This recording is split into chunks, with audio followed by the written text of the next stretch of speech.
going to be going out into. I was raised in a God-fearing family, went to church, I was a strong Christian.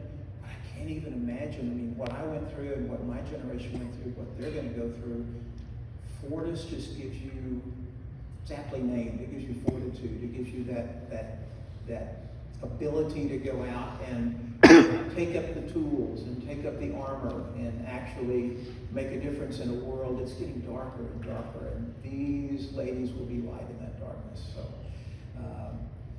So yeah, many years. I haven't been to a lot of graduations in a while. My kids graduated 15, 20 years ago, but I remember when I graduated, oddly enough, not anything that was said, but the feeling of what it feels like to accomplish something. I'm going to talk to them a lot, so I'll be going back and forth. Hold on to that, because that's something pretty cool. It's just something you'll experience it at different points in time in your life, but it's something you need to hold on to. I would recommend something, I've mentioned this in class before. When you go home tonight, you sit down and you write. You write what happened today. You write what you felt. You write what people said to you. Because in 53 years, you're going to want to read that, and that'll mean a lot to you. So, enough of just general stuff. Natalie, oh my gosh. I've been teaching 2 years, kind of a novice, but I've had both these ladies in the 2 years that I've taught. So I had them last year in physics, and this year we started a new class in advanced chemistry. And it's kind of, and I'm a chemist, so part of it was real advanced chemistry. Neither one of them really want to be a chemist. So you can kind of see their eyes kind of back. So second semester, what we did is I said, what do y'all want to learn about? And they gave me some topics. Now some of the topics seems kind of, like artificial sweeteners safer.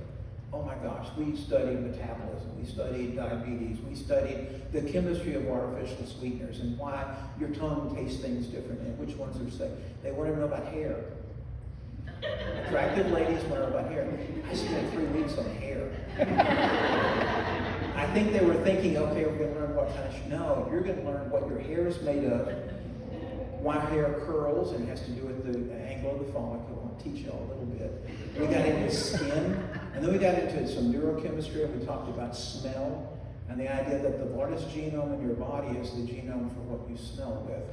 Isn't that incredible?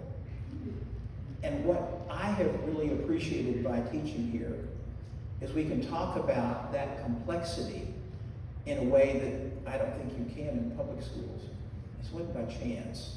Something made this, but let me get back to Natalie, okay? So I taught her last year and this year, and I think there's 2 things that really struck me. A lot of things that I can talk about, but the 2 things that kind of sum up the way I view her personality. So the first year, I found out there was this sport called lacrosse.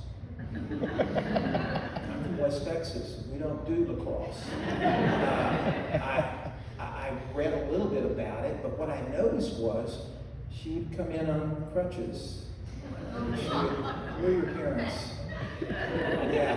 She'd come in on crutches, she'd have a concussion. She would have broken things. And look at her. She's this cute little petite lady playing with sticks with mean girls, And she excels at it.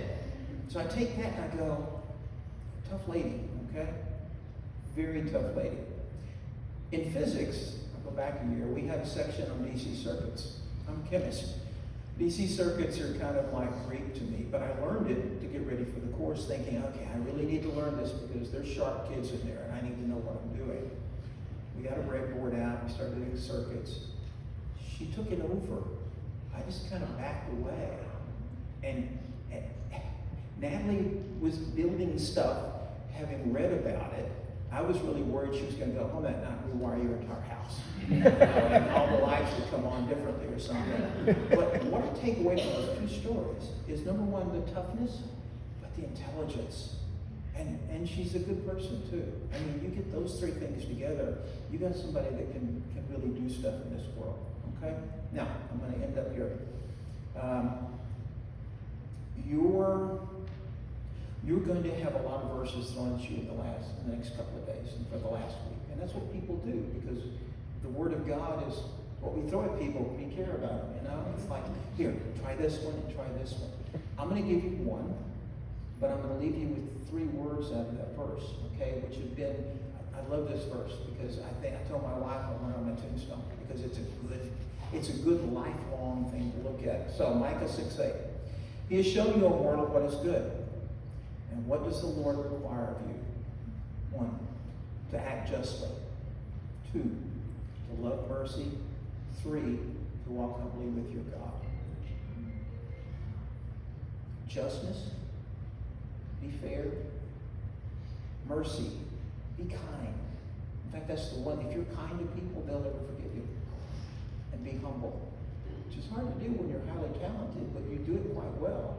So be humble and walk with your God humbly. And that's what I'll leave you with. So be kind, be just, and walk humbly.